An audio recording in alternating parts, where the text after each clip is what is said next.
I'd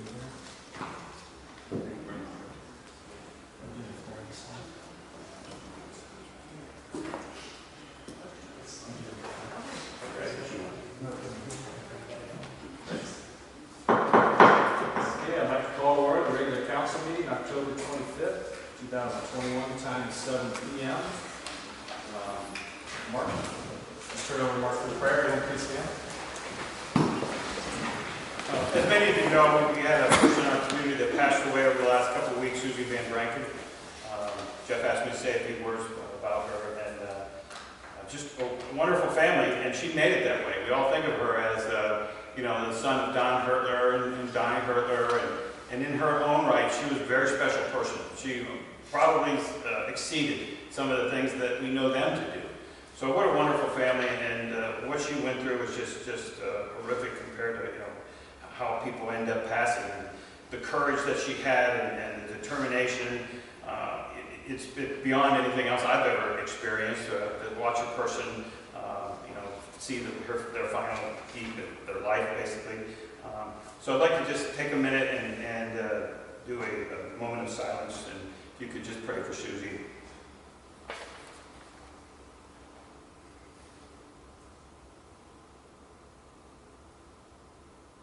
Thank you. And let's move on with our prayer. Lord, thank you for having us here this evening. Thank you for giving us all these wonderful things in this community. Help us as we make decisions up here to make your community a better place to live. Help us to listen to the people that come here and try to put things in perspective and make this a wonderful community to live, learn, work, and play. And as we make these decisions, help us to do the best we can. I know we make mistakes sometimes, but help us to look forward and keep moving on and do the right thing as we know it. In God's name we pray. Amen. Amen. I pledge allegiance to the flag of the United States of America and to the republic for which it stands, one nation, under God, indivisible, with liberty and justice for all.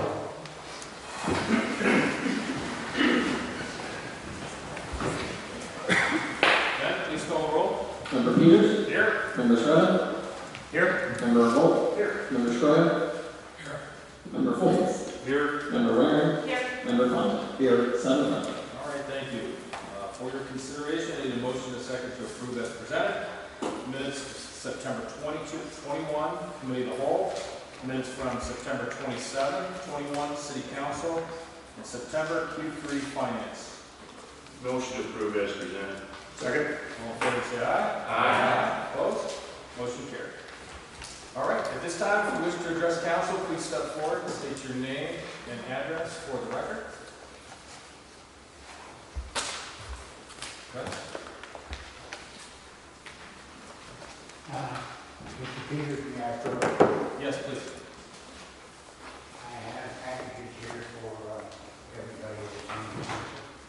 And since you're the one with the gavel, I'll let you pass them out. Thank you, Fred.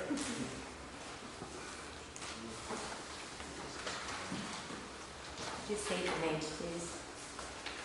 My name is Frederick Leroy L. Sass. I was born and raised in Stark County. I'm a retired Air Force Senior Master Sergeant. I'm here to address the council on 2 issues. The first one being a $500 deposit that's required when you do a curb cut to put anything on your property. My wife and I decided that we needed to put a concrete driveway and a concrete pad in our backyard for 2 reasons. One was health and the other was safety. The health and safety reasons are outlined in the package. I won't stand here and word them because I know I only have 5 minutes. I knew we needed permits. We secured contractors, concrete contractors, people do our fence in our backyard and people who lay sod and redo the grass in the backyard. We knew we were going to have permits, and so we went down to the permit office and we got a permit for the concrete work and the curb cut. The paperwork we received showed that we would probably owe $175 for the permits. And when we went to get the permits, we were presented with a statement that we owed $695.56. I had no problem with the permits. Everything went well. I have a problem with the $500 deposit that was required. And I was told that the $500 deposit was required because of Chapter 907 street evacuations and street opening permit fee exceptions. And if you go to Section 907.03, it says that the person that will determine this is the engineer, and that the deposit will be held for 180 days after the final inspection to ensure the work. It says in there that the work is to be insured because of right to access, right of way. We have no right of way problems in it. Our curb cut goes right out into Oberlin and it goes onto our property, so there's no right of way problem at all. So I question why it needed to be held for a period of 180 days. And I was told because of the right-of-way access problem or potential problem. And I went down and stopped at the permit office and I said, okay, when am I going to get my $500 back? And I was told that I'll get it back the 1st of March if I submit a letter requesting it. So North Canton took my $500 and then they want me to submit a letter to get my property back. I have a real problem with that. I have communicated with Mr. Young. I don't know if he's here or not. Hello, Mr. Young. We had 5 conversations on the phone, and the final one ended up when he said, I've got good news for you, we're going to return your $500. This was after having it for two months. I thank Mr. Young.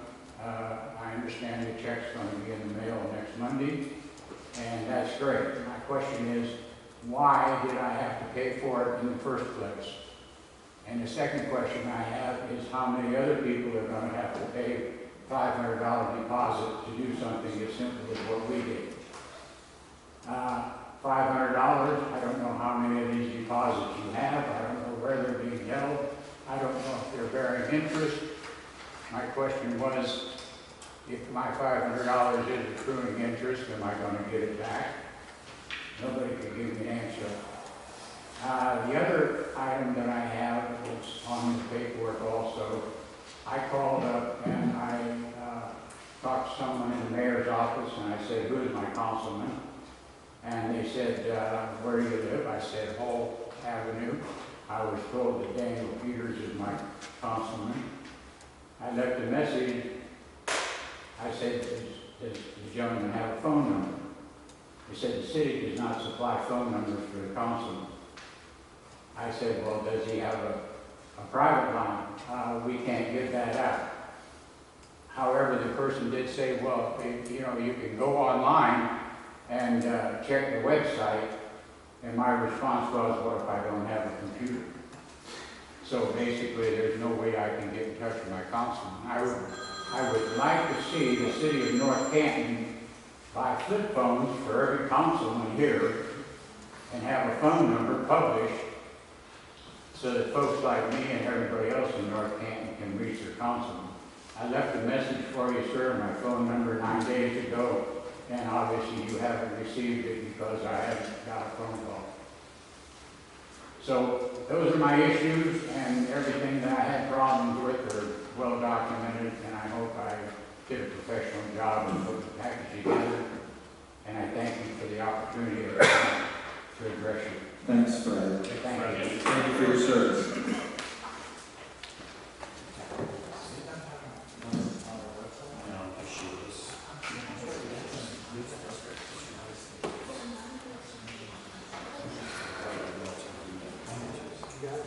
Okay, anyone else wishing to address council?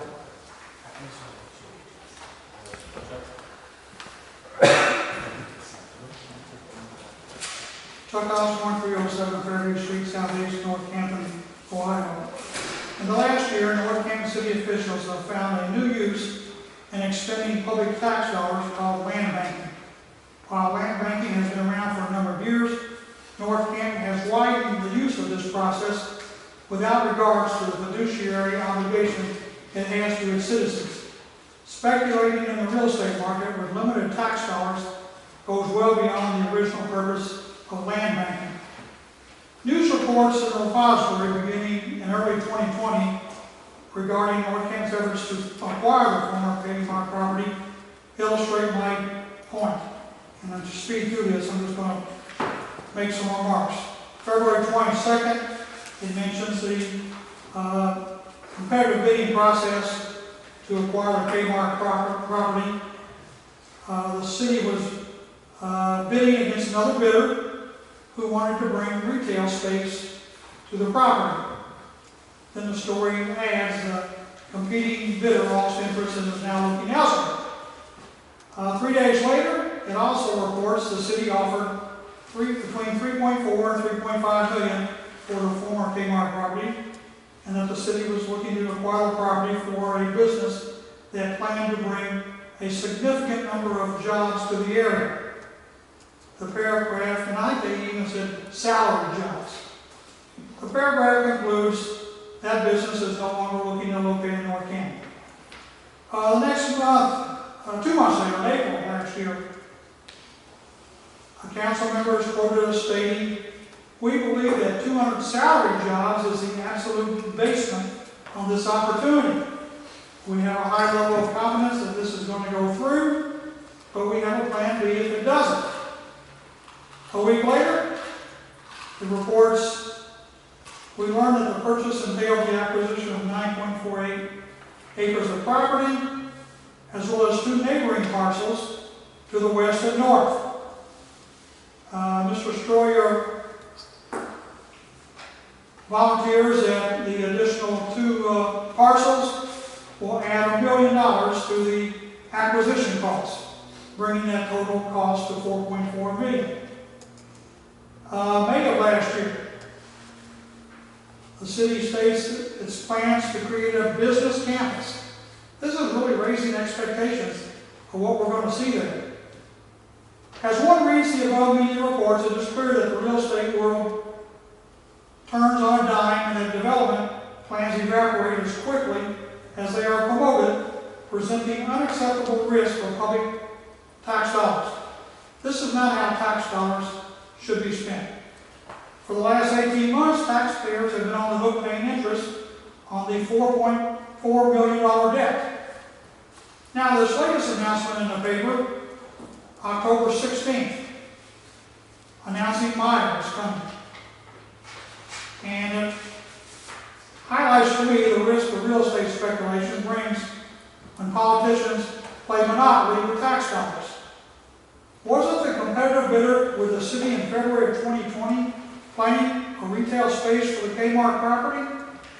Natural forces in the real estate world were already unfolding to bring retail to the site when North Canton intervened and purchased the property. And now, after the expenditure of $4.4 million tax dollars, what do you have to show for it? A retail space, which is what another bidder wanted to bring to the site in the first place. The math regarding the purchase and the sale cost of the Kmart property does not add up as one reads the repository news story by Mr. Pritchard. The repository reports that the city paid $2.245 million and that the city will net $2.55 million. Well, we've already had reports that it was bidding and paid $3.4 for the Kmart property, so I don't know what fell down there. And then, what does it mean that the city netted $2.55 million? And if the city did indeed net $2.55 million on the sale, then the city apparently sold the Kmart property for nearly $1 million less than the $3.4 million it had been reported were paid for the property. This October story also states that the city will get $4.5 million for selling 18 of the 30 acres it purchased.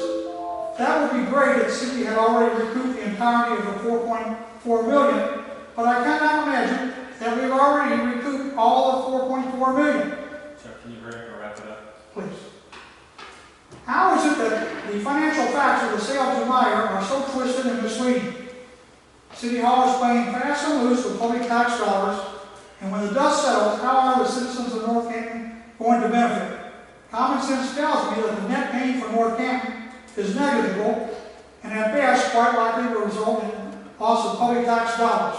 You're going to wind up with a grocery store on the west side instead of the east side, because Acme will lose out. Thank you, Chuck. You're going to have a Burger King replacing the Thank you, Chuck. land banking Chuck, has been taken to new we get limits your, here. get your idea. Thank you. Your time is up. Well, you should have thought about this a year ago when you stuck this money out there. Thank you, Chuck. And somebody needs to brief Mr. Pritchard better than this. All right. None of these figures make Thank you, sense. Chuck. Thank you. Okay, anyone else wishing to address council?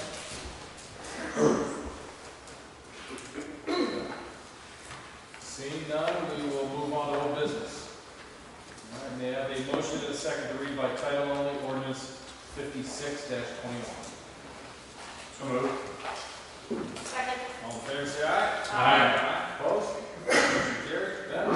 An ordinance amending Chapter 135, Department of Fire and Emergency Medical Service, specifically Section 135.03, Personnel of the Codified Ordinances of the City of North Canton to increase the position cap for emergency medical technician/paramedic/firefighter.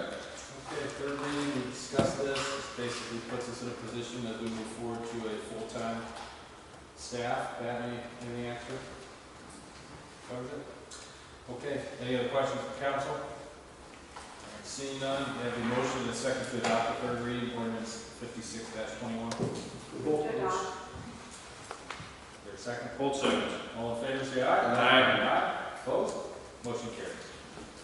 May I have a motion and a second to read by title only ordinance 57-21?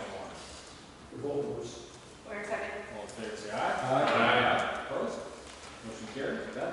An ordinance amending Chapter 155, Personnel Regulations, specifically Section 155.03, Hiring Practices of the Codified Ordinances of the City of North Canton to eliminate the requirement that job postings be published in a newspaper.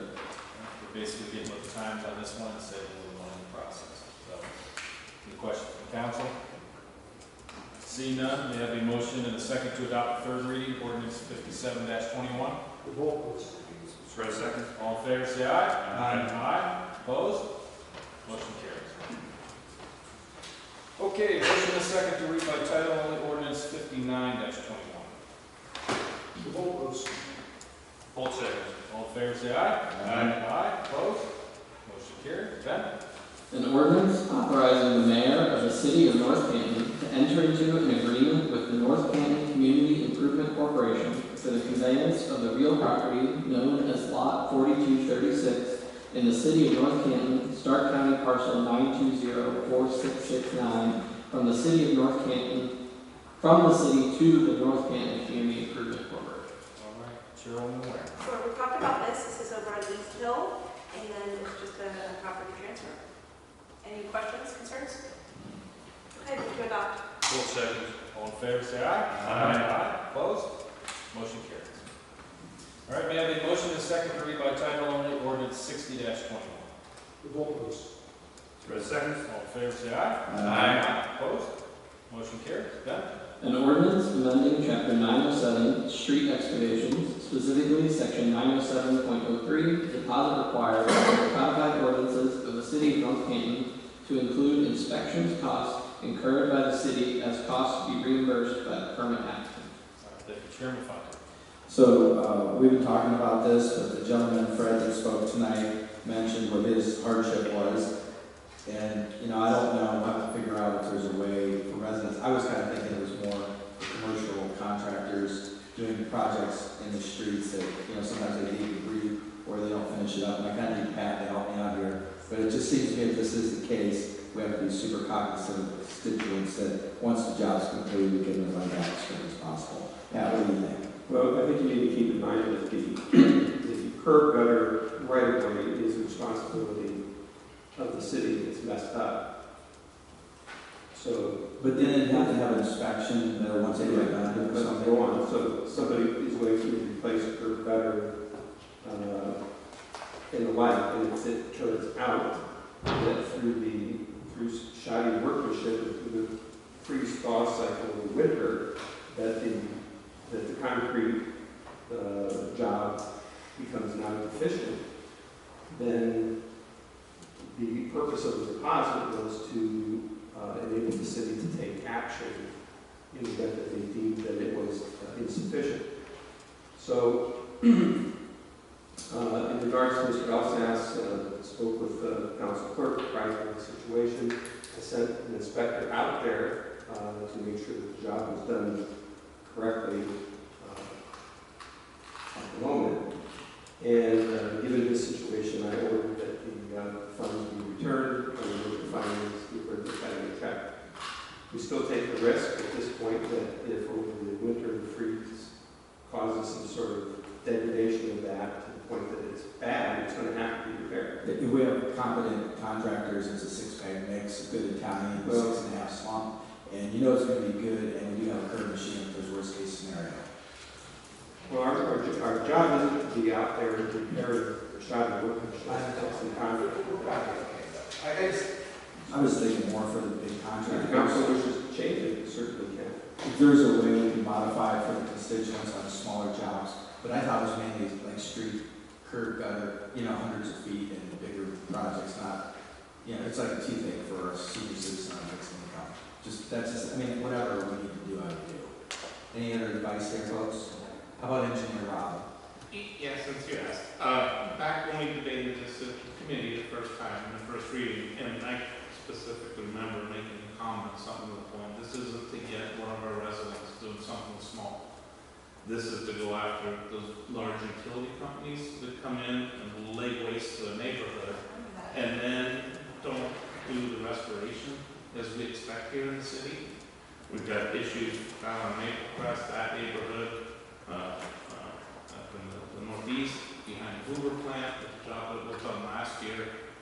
And we don't have the time and the staffing to be out there hounding them, and we don't have a nickel in the Is job. this the commercial one, the bigger jobs? Right, this is something See, that was that was my understanding, that we're talking bigger commercial yeah, that was jobs. our intent, as we discussed before. It was never, at least my intention of bringing this forward to administration, to go out and nail our residents. It For was- lack of a better term, it was to help us with these large utility jobs that level our neighborhoods. So as we talked, we've gone after tonight and made the bonding requirements, and this even gives us more teeth, where Safe Build or whomever can get an inspector out there, maybe 20 hours a week, just to make sure that we mean business and you're in the case. Would there be a way to make a modification so it doesn't affect the small potatoes along the way?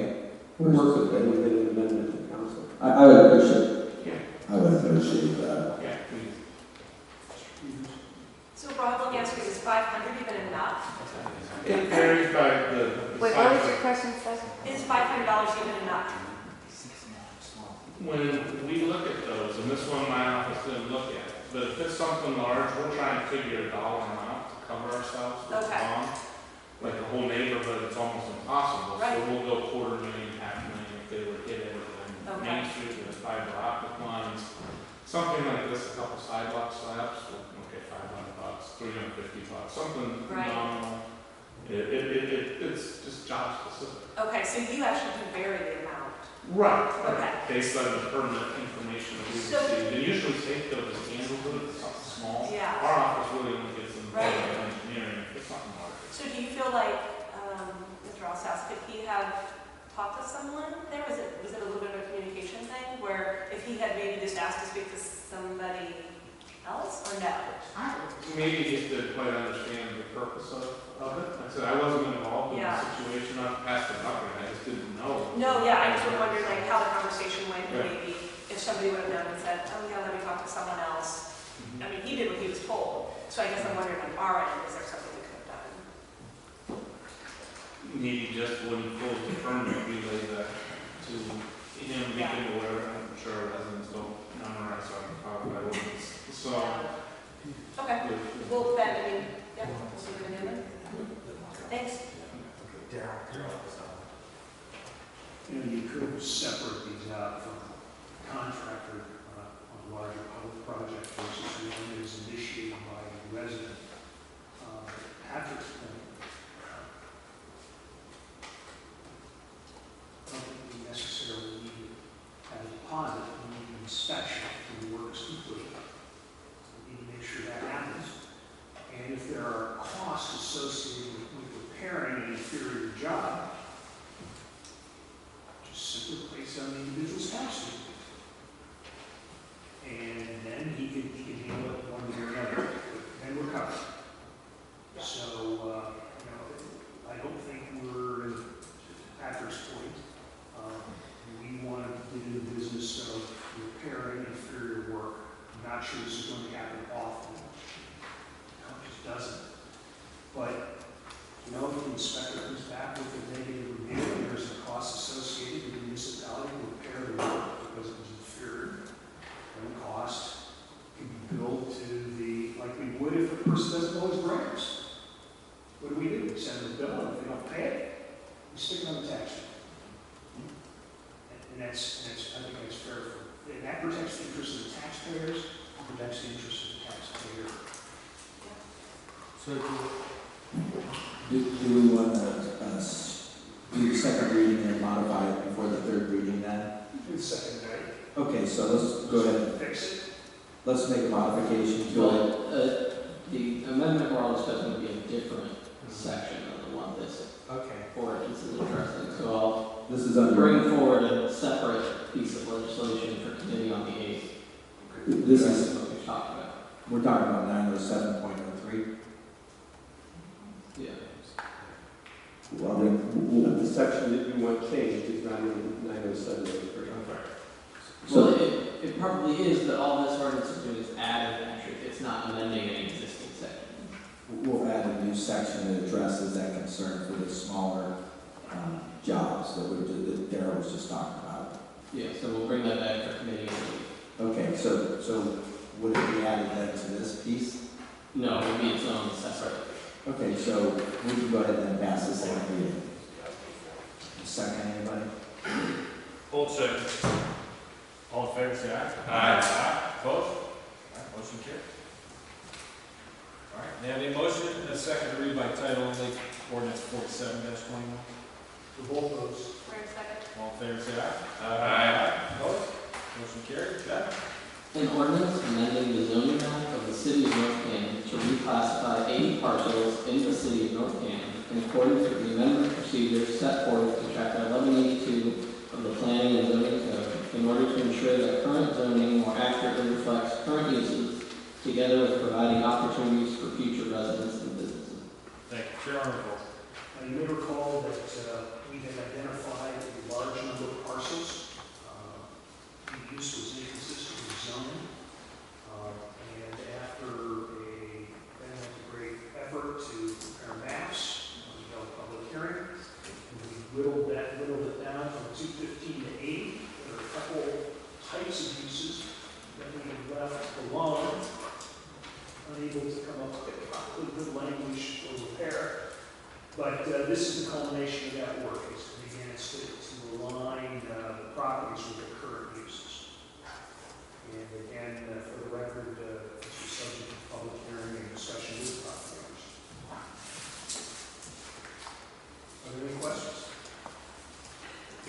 Good job. I move the adoption of the first reading. Second. All in favor, say aye. Aye. Opposed? Motion carried. All right, may I have a motion and a second to read by title only, ordinance 43-21? Bolton. President. All in favor, say aye. Aye. Opposed? Motion carried. Ben? An ordinance amending chapter 1155, landscaping, screening, and outdoor lighting regulations of of the codified ordinances of the city of North Canton, specifically section 1155.11, outdoor lighting regulations, subsection D, exemption. Thank you. Chairman Revolt. Council will recall that this proposed amendment is a result of a request and discussion led by Member Fonte. Draw your attention to page 93, section 1D5. We are raising the light pole standard to a height of 25 feet. And permission to do so requires analysis by the Planning Commission and issuance of a conditional use permit. This authority is granted only and exclusively to the Main Street North Gateway District. Which would be the Kmart Acme area up there. That is correct.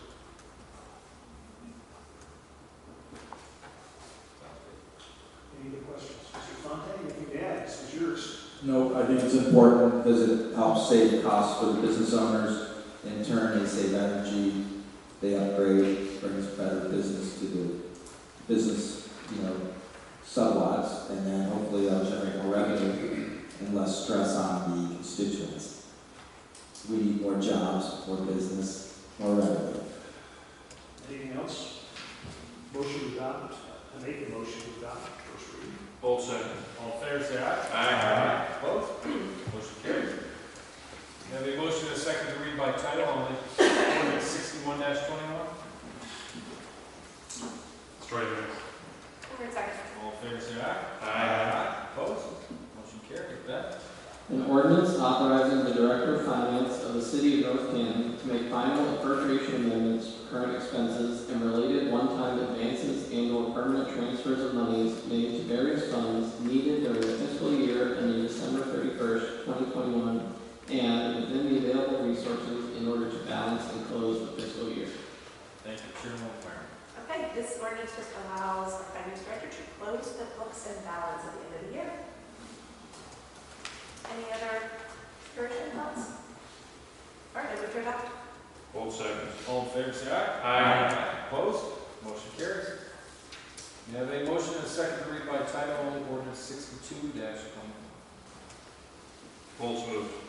Word second. All in favor, say aye. Aye. Opposed? Motion carries. Ben? An ordinance to repeal and replace the City of North Canton's Employee Handbook with the City of North Canton Personnel Policy and Procedure Manual in order to adopt new matter and to amend and repeal certain obsolete and conflicting provisions. Ben, you led the discussion last week on this one. Any additions? Did you, or who led it? Catherine did. I'm sorry. No, just as I said last week, Mr. President, the new employee handbook was well overdue. We had quite outdated policies. We had to add new things like social media policies, and we had references in there to pagers and phones and radios, so a lot of updating, as well as running it through the legal team at Cribley-Act, and Scott Sirkowski, who specializes in employment law, making sure we were up to date in all federal regulations, everything with FMLA, ADA, reasonable accommodation. There's a lot of moving parts in employment law, so we do feel like we have a very current, relevant employee handbook, which serves as the guideline for operational managers to be able to effectively have structures in managing their employees. So, because we have it in place, and like you said before, it is going to always be a fluid document. We'll have it available to all employees. They will read it, they sign acknowledgement. We will have supervisor manager training on any new policies and how to handle those with their employees. And if any amendments or changes to it as we move forward, we will have that available, putting it on maybe our employees' intranet electronically, and then always have hard copies available as well. Any other questions for Catherine? Okay, thank you. I have a motion and a second to adopt the first reading of ordinance 62-21. Full moved. Second. All in favor, say aye. Aye. Opposed? Motion carries. May I have a motion and a second to read by title only ordinance 63-21? Revolt votes. Word second. All in favor, say aye. Opposed? Motion carries. Back. An ordinance amending Chapter 155 Personnel Regulations of the Codified Ordinances of the City of North Canton to to modify various personnel rules and regulations and the titles and compensation levels of certain personnel to reflect current policies and updates as aligned with the revised personnel manual. I'm assuming you did this along with the first one. Right, we had the discussion again, you see the, salary rates, again, reminded us the caps. That's not the rate that that position's being paid, but that is the cap of that position. We also, in doing the new handbook, we had to make sure the personnel regulations, anywhere there was any discrepancy, we cleared it up. Gina and I worked on it with Scott to make sure that the section 155 matches anything that's in the personnel. The only thing I would say is, I've had a couple questions too, and maybe some other members have. People have asked, are the rates of the people's salaries going up by 6% plus maybe additional 3%, whatever the COLA is plus. And that's not the case. And Dominic, we talked about that last week also. And remember, it's just, all we were doing was taking the salary ranges and then putting them up so that they don't keep staying down. They kind of grow with what the market is. And like you said, you were perfectly last week saying, not everyone gets that rate. It's just there so that if someone leaves, we don't have to have a new ordinance to kind of increase that rate. So again, people in the city are not getting that, the exception clause. Okay? Anything else? All right, we have a motion and a second to adopt the first reading of 6321. So moved. Hold second. All in favor, say aye. Aye. Opposed? Motion carries. There's a motion and a second to read by title only, ordinance 64. Votes moved. Revolt seconds. All in favor, say aye. Aye. Opposed? Motion carries. Ben? An ordinance authorizing appropriations for current expenses and other expenditures and related one-time permanent transfers of monies made to various funds for the period beginning January 1, 2022 and ending December 31, 2022. Thank you, Chairwoman Ware. Okay, so last week we spent a good amount of time and we had information from the different funds that were presented. This week, I asked if anyone had questions. They were to get them ahead of time to our Director of Finance or Director of Administration. I don't know if you all heard of anything. All the department heads are here tonight. If you have any questions and need to ask them anything. But just to review, when Patrick, the Director of Administration, said last week how many times they went over it through each grouping, it was 5 times. And then they went back again and they said, what do we need, what do we look at? Again and again and again. And those are with the experts of those departments. And then they went up through everything with the Director of Finance and had to make it work and make it balance. So I really feel like a thorough job was done. All the different funds were presented last week. And again, you have the opportunity to ask questions throughout this week. At this point, do we have some questions? They actually went through it 7 times. Last week was 8 in front of us. Just There you go. And we realized that it was a lot to get out to you last week and that you may not have had the opportunity yet to kind of gel and remind you of the questions that you want. We have plenty of time as the weeks unfold to kind of go through that. In the event that something had popped in over the weekend, I asked the department heads to graciously give up some of their time to come here tonight. I want to make sure that I recognize that they are here, so we appreciate that, and the operations manager as well. And we'll answer any questions as best we can now, or we'll come back at the next meeting and do it whenever. I mean, and it can be something small. Last week we talked to Ben about iPads. It seems small, but it's About what, sir? iPads. And it was just another way for us to connect and keep engaged with people. We could possibly have them when we leave. It's really easy to get on that way, different things. But I think we're going to wait, after talking about it, different things. So it can be a little thing or a big thing. I would follow up with Dominic's question from last week about valve turning truck and exactly what it is. Mr. Hill, are you here? Yes. Would you mind coming to the podium and giving us a little better understanding of what the valve turning truck does and why it's so important? Good evening. Our current valve turning truck is outdated. It's 2005. We are required by the EPA every year. It started about 3 or 4 years ago to implement and make a plan to turning all our water valves in our distribution system. Are you familiar with how them valves are and where they're at? The ones that are buried way in the ground, Yes, and you have to use that long pole to turn it? that is correct. Okay, I have one in my truck for those emergency situations. Is that legal? No, I kind of know what you're talking about. But then I imagine they would Yeah. give me about 2 more weeks, man. Well, this truck and unit lets us, Jimmy Martin, my operations manager, is one we haven't stated. We use Matt Morrow's sewer truck a lot to back out the valve box. This unit comes with its own sucker so that we're not tying up our back truck for the sewer department. It also comes with the machine to lower down in there and has different torques that we can use to exercise the valve. Right. We have about 2,000 valves in our system, and it's a 5-year plan that we require to turn all these valves through the EPA. Do you think you'll eventually get them more one valve, like eventually replace them all to be the same valve? Or is every box, curb cut box or whatever, what's it called, curb box, you put down in The there? curb box is where your water service goes into the home. That's a curb box. Our main valves are out in the distribution system that we work with engineering that we have to isolate for main breaks. I got you. You need to have access to them to be able to shut them down for the crews to come in and make the repair. Got it, that makes sense. Thank you for the clarification. Thanks. Thanks, Brian. I just want to note Mr. Hill, our superintendent of our water distribution department, has done an excellent job with our valve exercising program from an IT standpoint. He worked with AdMet, our IT provider. His department is not only exercising the valves, but they are logging those, and they have all of the documentation there for the EPA. They're becoming much more tech savvy with GIS location, and we're really moving into the new century of coming on board with the technology available. Outstanding. Good stuff. Anything else? Okay, I move that we adopt the first reading.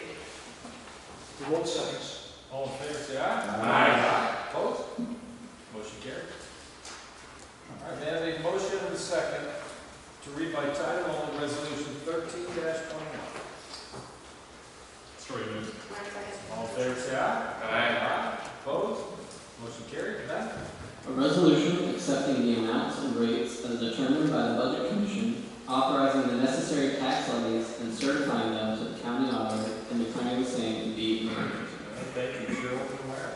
Okay, we've talked about this, and if there are no other questions, I move to adopt. All seconds. All in favor, say aye. Aye. Opposed? Motion carries. May I have a motion and a second to suspend rules of council requiring 3 readings? Revolt moves. All seconds. All in favor, say aye. Aye. Opposed? Motion carries. And finally, a motion and a second to adopt resolution 13-21 under suspension of the rules. Revolt moves. All seconds. All in favor, say aye. Aye. Opposed? Motion carries. All right. Deputy Director of Administration. Thank you, Mr. President. Well, I'm very excited to say if you drove around the Dogwood Park area this past week, you would have seen a lot of action going on. We are moving great now. And last week we had a lot of crews out there working hard, fighting against rain and weather conditions that we can't control in Ohio, but we have had the concrete contractor got all of the curbing done for the parking lot and playground, and then we did get the base coat asphalt layer down, and the orchard lot is complete. If you drive down Orchard, that's the new Mason lot. And the pad where the pavilion will go is ready to go. We're just waiting for that to be shipped in, which should be by the end of this month. Then we have also the pathways cut through. Some are formed up, and they're just waiting, to go to the next step. We have the new pad in place for the precast concrete restroom that will be delivered. Our wonderful city sanitary sewer department and water distribution departments, led by superintendents here, Matt Morrow and Brian Hill, had crews out there, and they were working on running the new water lines and sewer lines necessary for the new restroom. So we've got that in place, just waiting also for that shipment to come of the new restroom. And then they have the plumbing and electric all stubbed up in there. And the next step we want to will be the playground. So we're going to see more action happening over there. Again, we're fighting weather. We're hoping to, we had some really warm days that were wonderful. Rainy days set us back. But we are going to start mobilizing the playground equipment coming down. First, I believe we'll have to do the under drains in that area, and then once they can get in, the playground equipment company will start to begin assembly, and then the most challenging part is the turf. We do have this being an accessible playground. We have a portion of it which is turf, and turf is sensitive to cold weather. So that's going to be the only variable is what this weather does. If it stays in warmer temperatures, we're going to be all right. If it's a little colder, it may change the project schedule. But we're moving along now, so it's exciting to see. It looks great, Catherine, and maybe I missed it. Did you guys, have we addressed the water detention over on Orchard? Yes. Wait, I'm sorry, just say again, have we? I asked if we addressed the water detention.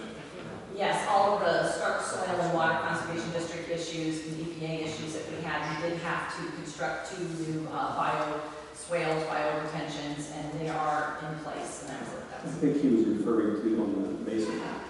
Oh, the basin? Yeah, Mason, yeah. Yes. I think you Says said that. that. Did I? Okay, yeah, I thought you were on the other side. That part's done, but yes, we do have that. We did put in the catch basin. So that's good. Culvert. Yes. Looks great. So we're excited, stay tuned. Thank you. You're welcome. That's all. Thank you, Director of Administration. I just have one quick item of note as it relates to action in the natural gas markets. So you've probably seen reports that natural gas for MCF has crossed the 6th threshold. And many experts in the field believe this winter that we will get something closer to 12.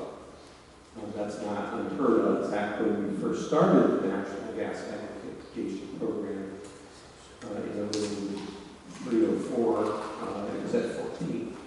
So it's ramping back up. There's a shortage of natural gas throughout the world. It's for a lot of different reasons. But what I wanted to say is that the city, the last go-around, I looked for us to do a 4-year contract rather than every other year contract.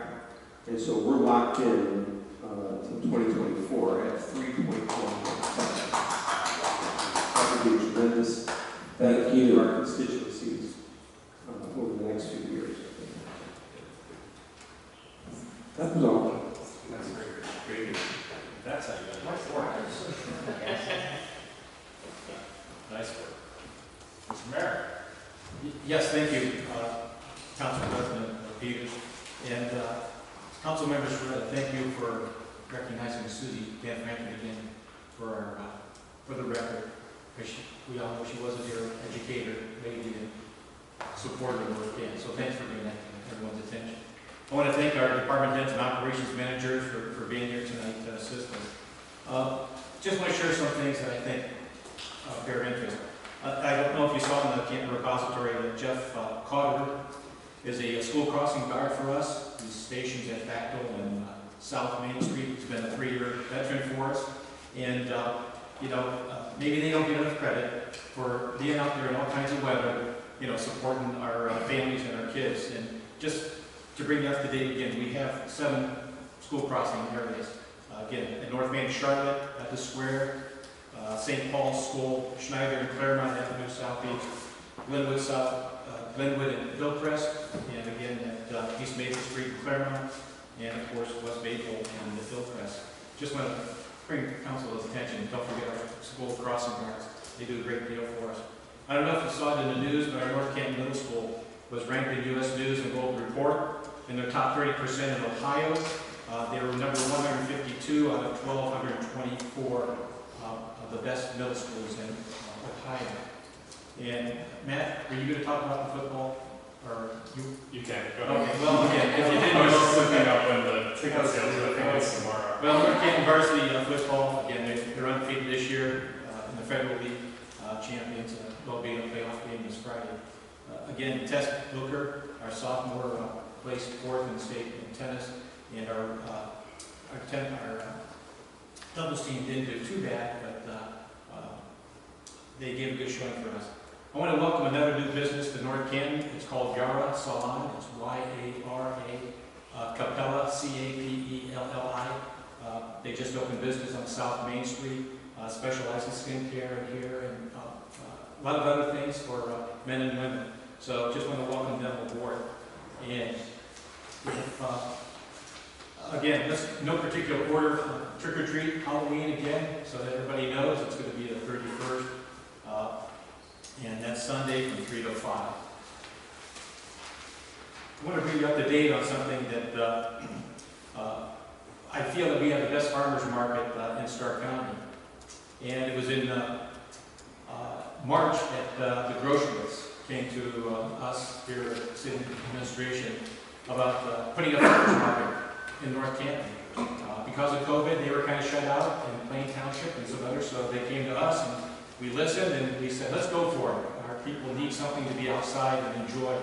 So I just want to bring you up to date. Since June of 2020, 90% of the shoppers are mostly or extremely satisfied with the market. 60% of the shoppers live within 10 minutes of the market, with the other 40% coming from up to 30 minutes away. And this brings people in to North Canton. The average shopper spends about $30 each visit, and the market has brought in sales of roughly $1,215,000 to our local economy. That's a lot of vegetables. $1,215,000 to our local economy. And as they, again, trying to still use that facility up there, they're going to go with a walking track inside the OK Mart building. They have live music. The food trucks are still visiting there. Again, they have 30 to 40 local farmers and vendors and makers up there and bakers. And of course, where would we be without our North Canton Public Library for their story time and book sales and other things. So just what I thought I'd share that with you. Very remarkable. And some other good news is this. In June of this year, the city administration met with State Representative Scott Olsley, and along with Chair of our Community Economic Development, Yara Salon. And we pitched to the State Representative Olsley, what help can we get with the community development initiatives that we've been planning for the city, and primarily for the Diebold-Nixdorf expansion and what will be going in there. So, with his help, in August of this year, we coordinated a meeting. It was held here at the North Canton Civic Center with the Community and Economic Development Chair, Mr. Revolt, I believe, Rob, I think you were here, our engineer, and Ray Hetzemer, CEO at Stark Economic Development Board, myself, Dr. Patrick Jorio, Glenn Richardson, common spelling. He's the managing director of Team Neo and Jobs Ohio. So we met here with about 8 or 9 of his representatives to come up to help us. How can we, they listened to us, let me put it this way, they listened to us as we made our pitch and seeking financial assistance for this public roadwork development project for Diebold-Nixdorf. And I'm pleased to report that we've been awarded a roadwork development grant, 629 grant, which I learned about in this job. It's valued at $500,000. And I want to thank Representative Olslager for getting this meeting together and for us to work with Jobs Ohio and Team Neo. And this, coupled with a $550,000 Ohio Department of Transportation award, provides the city now $1,050,000 towards this development project for our roadway area going into Diebold-Nixdorf. So I just wanted to bring council up to date on that we are very fortunate to receive this award. So we're still going to look for the other, I think, what, $1.9 $1.5 million in other alternative funding avenues to help us complete that project. So again, that's pretty good, I think, for us to receive $500,000 covering this road work project. So that's what I have to report tonight, sir. Thanks for work. Thank you, Mayor. Okay, Director of Finance, Gina. Thank you. I just want to touch on the quarterly reports that were sent out, along with in the normal monthly report of September was also included the quarterly reports for the revenue, the expenses, and the check report. So just to flip to the very last page and look at the summary, 75% of the way through the year is a good benchmark. Our revenues are at 78% and our expenses are at 80%. So we're right on target. And we have amended the budget through the year to accommodate some fluctuations or new money as they came through. Our income tax, while it's a little bit difficult to kind of gauge where we were against prior years because the income tax deadlines were changed because of COVID the last couple of years, we're still ahead by 1.7%. So we do keep an eye on that and we'll track that through year end. The end of October for us means we'll get the information in November from Rita, and I'll let you know where we are next month as far as the third quarter filings. And then one final piece of excellent good news is our kiosks. We have 2 kiosks. They're self-payment kiosks. Will be open on November 1st. There's one at each entrance of City Hall. There's one in the front on the portico, and then there's one in the back where the normal drop box is. Inside of that lobby area, there's a payment kiosk. You can pay with cash, credit card. Yeah, and it'll apply directly to your utility bill, print you out a receipt. So I encourage residents and businesses to please try it. It's very easy to use, and I like the format maybe even a little bit better than our online payment. It's the same system, but it's almost like an ATM machine. Is it easier to do than ordering food at McDonald's? If you have your bill, it has a barcode, and you can just scan it over and enter information. If not, you can type it in. So, play with it, try it out. How many people come in per month, would you say, and really pay?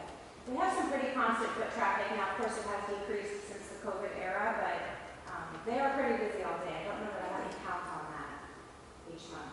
We have a large number of our customers pay automatic ACH, which is wonderful for us and them. We still send the bills, but it's automatically deducted from their account. That works out really well. It eliminates all penalties and fees.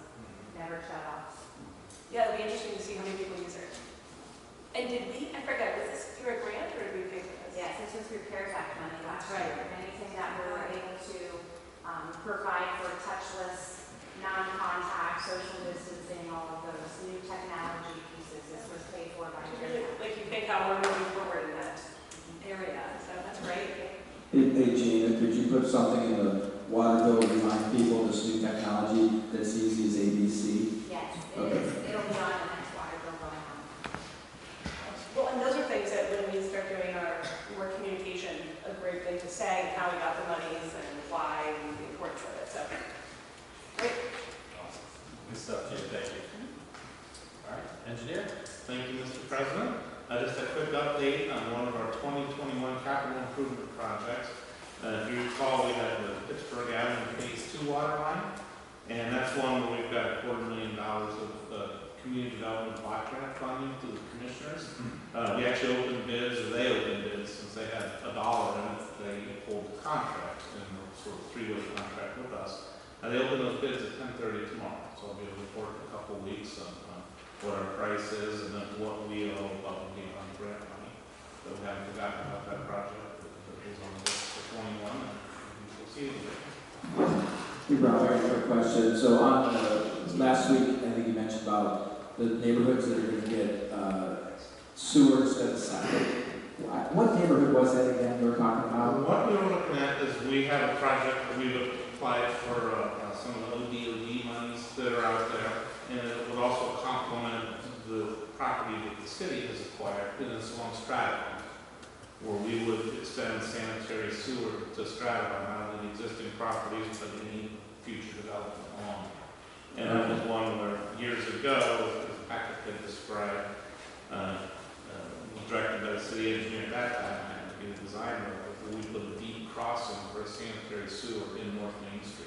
right there by AutoZone. So now, looking ahead in years, we may have a project that needs, and grants and the opportunity, if we are successful, we do install that into the budget for 22, as you've noticed. We won't have to touch Main Street and new pavement and disrupt traffic and closure and all the other things that will be. So that was the area. Great idea. Good. Stuff. Thank you, Rob. Anything else? No, sir. Thank you. All right, council reports. Member Foltz? Thanks. Ben? Oh, I'm sorry. Yeah, right.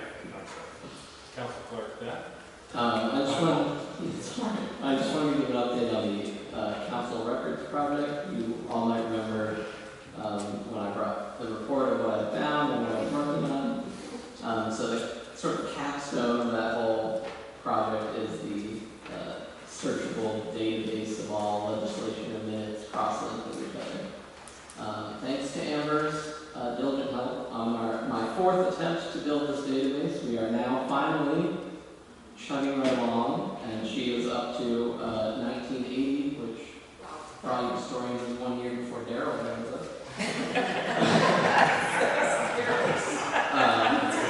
Make sure that's in the notes. I'll need that for the Civil Rights Act. If that's how we stop before we get in trouble. So she's moving from 1906, which is the year the first village council was created, forward to our time. And then I am working on digitizing all the records to link to the database from where we currently are back. And I'm only to 2007, so you can tell Amber's going a lot faster than I am.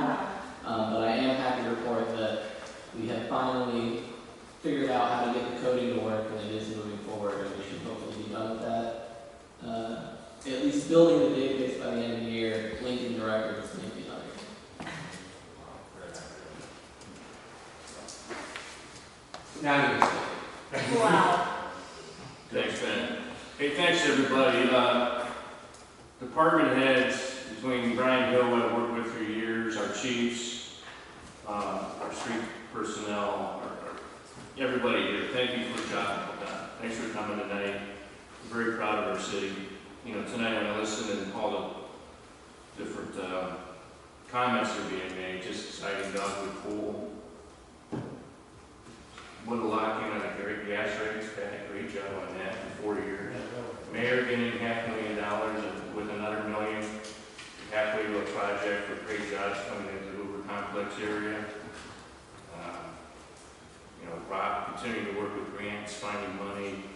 Good job being on the finance part of this. And Ben, you worked so hard to just bring us into another stratosphere.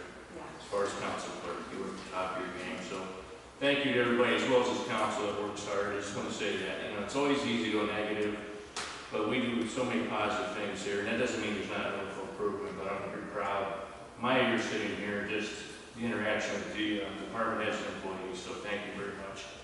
That's basically all comment. You can teach an old dog new tricks, and I bring my iPad and look at the budget, and I'm not crossing off the legal side sheet and writing my side notes. So there still might be other discussion points, but I thank you for that. It's very accessible, not on my phone, but my iPad, so thank you. And just know that it's there for everybody to get to. I mean, it's very transparent. That's another winner with this process. So those are my comments. Thank you, Jeff. Member Ware? He took most of them. So I was going to thank you, and everyone page as well. And I wanted to thank Mr. Alsace. He was packing, he put his car, and he was so, I guess, forthright, and he was sincere, and just the way he approached us. I so appreciated that. And he really brought to us a concern that I think a lot of constituents would have, and like you had said, Rob, it wasn't meant for somebody like that. And so the fact that we can change it and go back immediately, I think just shows government in action and our willingness to change and say, yeah, we didn't mean that, let's do it differently and let's get it right. So that meant a lot, kind of just that first packet, and so thank you. Our Monticello last phase is moving forward. So if anyone wants to, sorry, it's not on either. I'm trying. I don't have the red light. Our last Monticello phase is moving along. If anyone wants a look at development, and Dominic, you might like it. shows all the curbs and gutters and catch basins and everything moving along, and trucks have just been moving in and out of there, and the grass is really green, the seed they planted is super nice. So that's really exciting to see, and Rob, thank you for moving that forward and being on top of that and answering my questions about that. And Catherine, I did go over and look at the park, and it was, remember when we used to go and for like the fake driving school, it was like safety camp? It was like that. And it got me so excited thinking about that and all the roads and how excited kids are going to be in the future and what that does to our community. And Mayor, when you talked about bringing people into the community and the revenue, that's going to do the same thing. So thank you for that, and thank you to all the budget that we've been working on, the 8 different times we've gone over it, for the people who have questions, for all the chair people tonight who are here representing your expertise. We appreciate you being here tonight. And then Ben, you're right, a new stratosphere. Like when you say that and think about those records and the digitalization of that, that sounds like the worst job to me. And I love that Amber's going through it faster than you are, and that's just great. But all the different things you brought to us, it's really important, and I'm so glad that as council, we looked at a different way to perceive this job, because we have experts to take the minutes, so thank you for taking the minutes every week, but Ben, thank you for just all the new ideas. Pickleball. Member Revolt. Thank you. I want to echo, maybe underscore rather, some of the things we've heard tonight. Whether it's the management of records in the clerk's office, or the act of turning valves with GIS recording, new employee handbook or parts of that handbook. These are the things that a business in the 21st century, in our business, really needs to do and excel at. And so for the crew out there, department heads, etc., I want to say thank you. And I want to thank you to the people around this table who have made those things happen. They are what make the place work without error. I think one of the most significant examples of the caliber of people we have working for us rests with Daryl Jr., right next door to me. Saturday night, many of you know, we had a flurry of texts regarding tornadoes. And we communicated some information. And I texted Ben in the evening and asked him, I said, maybe we ought to have a map. And lo and behold, within about an hour on Saturday night, I had a map of where our tornado sirens are and the coverage of those maps, 1 mile radius around. I'll pass it out. Now, for those in the audience, it's important to understand that tornado sirens are to warn people who are outside. You really need to rely upon your electronic devices, television, through your doors, and hiding in your basement. But the fact of the matter is, we did have a very quick analysis Saturday night within about an hour. And if you note on the map, there's some checked areas, hash-checked areas that might be problematic, and that's something the administration and council can look at next year. These are areas where we don't have good coverage on the sirens.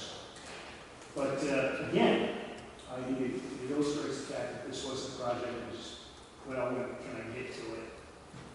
Ben had it in about an hour. And I'm grateful for that, because if we're responding to constituents, I think they appreciate responses in real time as well. So there you go. We have that. Thanks, Ben.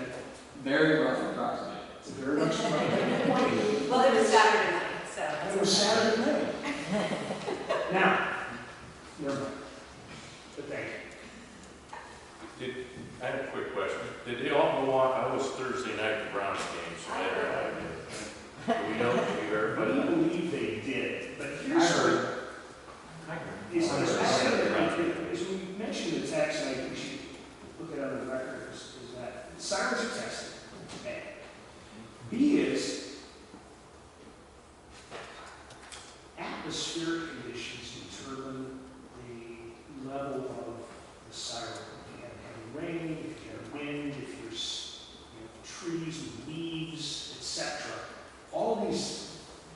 elements may determine the volume of that siren. Again, I think the way to look at this is that the sirens themselves should not ever be considered the sole warning tool.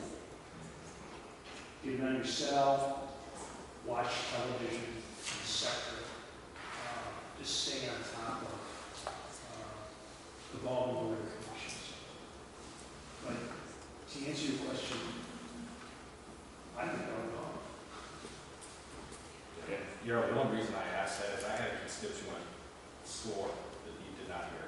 I heard it. No, it's virtually those are gone. But I mean, every device in my home. Yeah. Christmas tree. Well, that's just, yeah, My TV wasn't even on. All of it. It was we got a ton. Everyone off like crazy. Got a ton. So, clearly something that people should be mindful of. But again, I think you got a little picture here. It's approximate. That can be something for another discussion another time. nice work for a Saturday night, though. Saturday. I admittedly did not have power at the time, so I was kind of. Now, Ben tells me that if he can get this GPS program, the quality and caliber of his maps will improve. Well, pretty good. I'm sure they will. Just a beverage bottle. Yeah.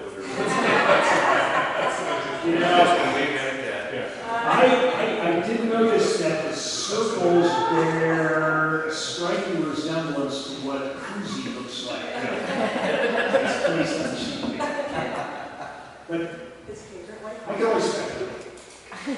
Well said. Thank you, Darrell. Number 5. I just want to say thanks, echo everything that everybody said, so I don't have to repeat it, but I would just say we have a week or so until election, and it's real important to get the word out, go on out, wear your mask, get the vote out. There's a lot of important things on the ballot, not to mention a lot of new faces, so I would say get out and vote. The other thing is, I was in a tornado. We had an awards party, and we were at the Royal Docks over on Wales. If you followed the issue, it blew the roof off, so it ruined our party. Luckily, no one got hurt, and then we went to Royal Docks and almost pond to finish up the party, but it was pretty scary, I gotta say. It hit the township building, hopped up, hit Royal Docks, and just kind of hit that area, which was really near the one that happened many years ago. Went about the same path through Greenbrier,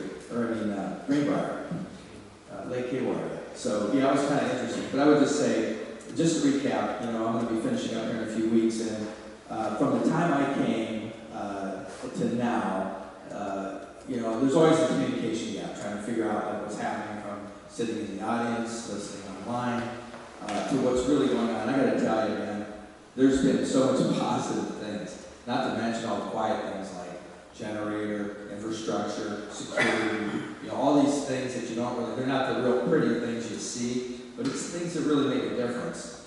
And, and all the things Ben's been doing, trying to protect our records, for the people way beyond us, and the business district, and all the cool things that are happening. So I gotta say, I'm just thrilled to have been a part of it, and I look forward to whoever the elected people are in the future, and get out the vote. Thank you. Number 3. A lot of good things were said, especially for our directors, officers, all that stuff is really good stuff.